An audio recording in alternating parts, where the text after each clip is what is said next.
കറുപ്പുമുളപ്പിന്റെ പുതിയ എപ്പിസോഡിലേക്ക് സ്വാഗതം. സോഷ്യൽ മീഡിയയിൽ താരമായിട്ട് നിൽക്കുന്നത് ശ്രീ ഹാരിസ് ചിറക്കൽ എന്ന ഡോക്ടറാണ്. അദ്ദേഹം ഒരു യൂറോളജി ഡോക്ടറാണ്, യൂറോളജി സ്പെഷ്യലിസ്റ്റാണ്.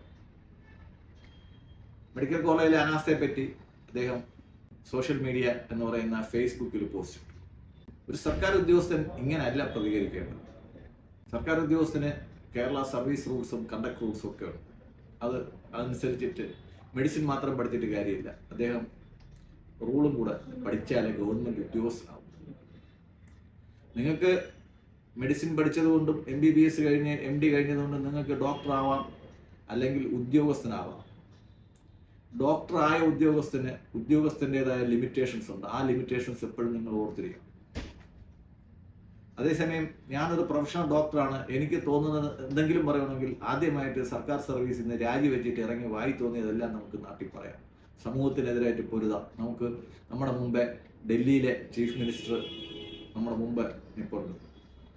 അദ്ദേഹത്തെ പോലെ എനിക്ക് ഗവൺമെൻറ് സർവീസ് വേണ്ട, എനിക്ക് സോഷ്യൽ സർവീസാണ് ആവശ്യം, ഇല്ലെങ്കിൽ ഗവൺമെൻറ്റിൻ്റെ തെറ്റുകൾക്കെതിരായിട്ട് എനിക്ക് പ്രതികരിക്കണം, അന്തസ്സായിട്ട് രാജിവെച്ച് ഇറങ്ങി വന്നിട്ട് എന്ത് വേണമെങ്കിലും പറയാം, ആരും ചോദിക്കത്തില്ല. ഒരേ സമയം ഗവൺമെൻറ്റിൻ്റെ പ്രൊട്ടക്ഷനിൽ ഇരുന്നുകൊണ്ട്, ഗവൺമെൻറ് ഉദ്യോഗസ്ഥനായിട്ടിരുന്നുകൊണ്ട് ഗവൺമെൻറ്റിൻ്റെ രീതികൾ വിമർശിക്കണമെങ്കിൽ ഗവൺമെൻറ്റിന് അതിനകത്ത് ഉള്ള ശക്തമായ സംവിധാനങ്ങളുണ്ട്. അതിന് പകരം ഗവൺമെൻറ് ഉദ്യോഗത്തിൻ്റെ ആ തണലിൽ നിന്നുകൊണ്ട്, ആ ഛായയിൽ നിന്നുകൊണ്ട് അതിനെ വികൃതമാക്കാൻ ആരും അനുവദിക്കുന്നത് ശരിയല്ല. അദ്ദേഹത്തെ സപ്പോർട്ട് ചെയ്യുന്ന ഒരാൾ, അദ്ദേഹം പറഞ്ഞ ഓരോന്നിനെയും അക്ഷരം പ്രതി സപ്പോർട്ട് ചെയ്യുന്ന ഒരാളാണ് ഞാൻ. പക്ഷേ എനിക്കും ആ വിമർശനം ഉൾക്കൊള്ളാൻ പറ്റാത്തത് അദ്ദേഹം ചെയ്ത രീതിയാണ്.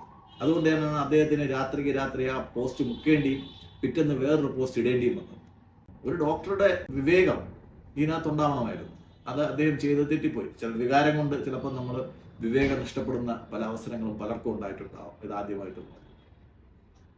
ഇനി അദ്ദേഹം ചെയ്തതിൽ ശരി തെറ്റെന്ന് വെച്ച് കഴിഞ്ഞാൽ, അദ്ദേഹത്തിന് സിസ്റ്റം തെറ്റാണെന്ന് തോന്നുകയാണെങ്കിൽ, അല്ലെങ്കിൽ അദ്ദേഹം സിസ്റ്റത്തിനേക്കാൾ വളർന്നു എന്ന് തോന്നുകയാണെങ്കിൽ, ഞാൻ നല്ല അർത്ഥത്തിലാണ് പറയുന്നത്, അദ്ദേഹം സിസ്റ്റത്തിനേക്കാൾ വളർന്നു എന്ന് തോന്നുകയാണെങ്കിൽ അന്തസ്സായിട്ട്, അതായത് നമുക്ക് അറിയാവുന്നുള്ള ജോലി, നമുക്ക് ആ ജോലി അറിഞ്ഞുകൂടാത്തവൻ നമ്മളെ പഠിപ്പിക്കാനും മേൽനോട്ടം ചെയ്യാനും വരെയാണെങ്കിൽ ഉളിയും കൊട്ടുപൊടിയും കൊടുത്തിട്ട് അന്തസ്സായിട്ട് ഇറങ്ങിപ്പോയി സ്വന്തം പഠിച്ച തൊഴിൽ സ്വയം പ്രാക്ടീസ് ചെയ്ത് അതിൽ ജനങ്ങളെ സഹായിക്കാൻ നിങ്ങൾ ശ്രമിക്കുകയാണ് വേണ്ടത്.